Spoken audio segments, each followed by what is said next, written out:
3월 7일 화요일 매일 성경 묵상을 시작합니다. 오늘 함께 나눌 말씀은 마태복음 17장 14절에서 27절 말씀입니다. 마태복음 17장 14절에서 27절 말씀을 제가 봉독합니다. 그들이 무리에게 이르매 한 사람이 예수께 와서 꿇어 엎드려 이르되 주여 내 아들을 불쌍히 여기소서. 그가 간질로 심히 고생하여 자주 불에도 넘어지며 물에도 넘어지는지라. 내가 주의 제자들에게 데리고 왔으나 능히 고치지 못하더이다. 예수께서 대답하여 이르시되 믿음이 없고 패역한 세대여, 내가 얼마나 너희와 함께 있으며 얼마나 너희에게 참으리요. 그를 이리로 데려오라 하시니라. 이에 예수께서 꾸짖으시니 귀신이 나가고 아이가 그때부터 나으니라. 이때 제자들이 조용히 예수께 나와 이르되 우리는 어찌하여 쫓아내지 못하였나이까. 이르시되 너희 믿음이 작은 까닭이니라. 진실로 너희에게 이르노니 만일 너희에게 믿음이 겨자씨 하나일 만큼만 있어도 이 산을 명하여 여기서 저기로 옮겨지라 하면 옮겨질 것이요 또 너희가 못할 것이 없으리라. 갈릴리에 모일 때에 예수께서 제자들에게 이르시되 인자가 장차 사람들의 손에 넘겨져 죽임을 당하고 제3일에 살아나리라 하시니 제자들이 매우 근심하더라. 가버나움에 이르니 반세계를 받는 자들이 베드로에게 나와 이르되 너의 선생은 반세계를 내지 아니하느냐.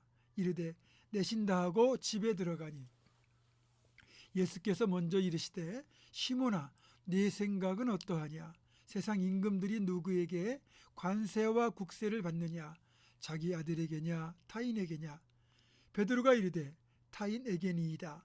예수께서 이르시되 그렇다면 아들들은 세를 면하리라. 그러나 우리가 그들이 실족하지 않게 하기 위하여 네가 바다에 가서 낚시를 던져 먼저 오르는 고기를 가져 입을 열면 돈 한 세겔을 얻을 것이니 가져다가 나와 너를 위하여 주라 하시니라. 아멘. 오늘 본문 사건 바로 직전에 베드로와 요한과 야고보는 변화산에서 기가 막힌 천상의 체험을 하게 됩니다. 우리 주님께서 거룩하신 모습으로 변무하신 것을 목격했거든요. 오죽하면 이 신비에 흠뻑 빠진 베드로가 여기에다가 초막셋을 짓고 계속 살자고 할 정도였습니다. 그러나 주님은 더 이상 산에 머무르지 않으시고 산 아래로 바로 내려오셨습니다. 오늘 본문을 보면 그 이유가 나오거든요. 산 아래에서 남아있던 제자들 중에 귀신 들린 아이 하나를 어찌하지 못하고 끙끙 앓고 있었거든요.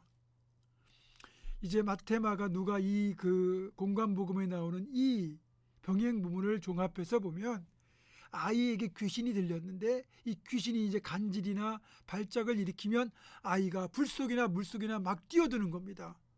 그래서 이 아이에게 들린 귀신을 쫓아내지 못한다면 이 아이는 평생 귀신 들려 살거나 불에 타 죽거나 물에 빠져 죽고 말 겁니다.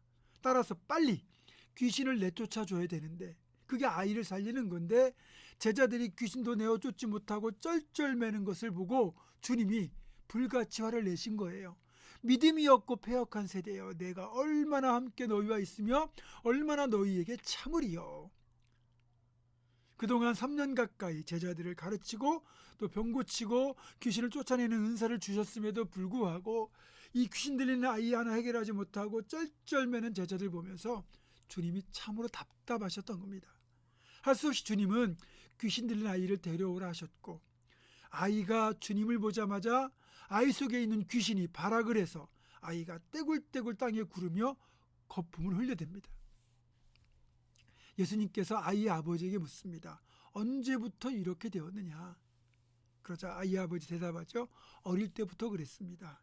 귀신이 발작하면 불에도 뛰어들고 물에도 뛰어들고 그럽니다. 주님, 무엇을 할 수 있거든 제발 좀 도와주십시오. 그러자 이 아이의 아버지의 말을 듣고 주님이 다시 화를 내시는 거예요. 할 수 있거든이 무슨 말이냐? 믿는 자에게는 능치 못할 일이 없느니라. 이제 이 주님이 화를 내신 이유는 이 아이의 아버지가 아이를 고치기를 간절히 원하잖아요. 근데 정작 믿음이 없어요. 또 주님의 능력을 의심하고 있는 겁니다. 그러니까 다시 아버지의 말을 해석하면 이런 거예요. 당신 제자들을 보니까 당신도 별 볼 일 없을 것 같습니다. 그래도 모르니까 혹시 당신에게 할 수 있는 능력이 있다면 제발 좀 날 좀 도와주십시오. 이런 뜻이거든요. 우리 예수님 입장에서 당연히 기분이 상하겠죠. 주님을 제대로 믿지도 않는 데다가 어떻게든 도와달라고 하는 식이거든요. 그래서 주님이 화를 내시면서 할 수 있거든요. 무슨 말이냐? 믿는 자에겐 능치 못할 일이 없느니라 이렇게 말씀하신 거예요. 그제야 아이 아버지가 자신의 잘못을 깨닫고는 납작 엎드려서 이렇게 말하죠. 주님, 제가 정말로 믿습니다. 무조건 믿습니다. 제발 나의 믿음 없는 것을 도와주십시오. 예수님께서 이 아이 아버지의 말을 받아주셨고 아이에게 들린 더러운 귀신을 꾸짖으셨습니다. 말 못하고 못 듣는 귀신아, 내가 내게 명하노니 그 아이에게서 나오고 다시는 들어가지 말라. 주님의 명령 앞에 귀신이 소리를 지르며 떠나갔고 아이는 죽은 듯이 가만히 누워있는데 주님께서 아이의 손을 잡아 일으키니까 아이가 멀쩡해진 겁니다. 그 모든 장면을 보고 제자들이 깜짝 놀라서 여쭙는 거죠. 주님, 왜 우리는 귀신을 쫓아내지 못했습니까? 마가복음에서는 주님의 대답이 이렇습니다. 기도 외에는 이런 종류가 나갈 수 없느니라. 또 오늘 마태복음 본문의 대답은 이렇습니다. 그건 너희의 믿음이 적은 까닭이다. 너희에게 믿음이 겨자씨 한 알만큼만 있어도 이 산을 명하여 저기로 옮겨지라면 옮겨질 것이요 너희가 못할 것이 없으리라. 아멘. 결국 믿음이 적었고 그 믿음 없는 상태에서 행하는 것들은 능력이 없다는 거죠. 여러분, 기도와 믿음은 동격입니다.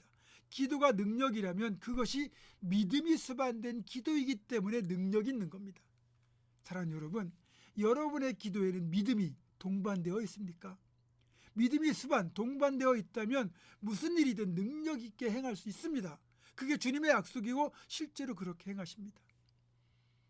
또 우리 힘으로 어찌할 수 없는 이 귀신 들린 아이 같은 그런 고난과 역경을 우리가 겪고 있거나 앞으로 만나게 될 때 이것들을 헤쳐나갈 수 있는 방법도 오직 기도와 믿음뿐입니다. 기도가 믿음이고 믿음이 기도임을 믿음이 수반된 기도를 통하여 체험하며 살아가는 우리 모두가 되기를 주님의 이름으로 축원합니다. 기도하겠습니다. 기도 외에는 이런 종류가 나갈 수 없느니라. 이것은 너희 믿음이 적은 까닭이니라. 주님 말씀하신 것들을 보면 결국 우리가 능력을 행치 못하는 것은 기도가 없는 것이고 믿음이 없음을 다시 한번 깨닫습니다. 주님, 우리의 모든 기도는 믿음이 수반된 기도가 되게 하시고 그렇게 믿음이 수반된 기도를 통하여 하나님의 능력을 체험하며 살아가는 우리 모두가 되도록 주여 도와 주시옵소서. 예수님의 이름으로 기도하옵고 이제는 우리 주 예수 그리스도의 은혜와 하나님의 사랑과 성령의 교통하심이 믿음이 수반된 기도를 통하여 하나님의 능력을 체험하며 살아가기로 굳게 결단하는 사랑 모든 성도들 이들의 삶과 가정과 생업과 앞날과 우리 교회 위에 지금부터 영원토록 함께 하시옵기를 간절히 축원하옵나이다. 아멘.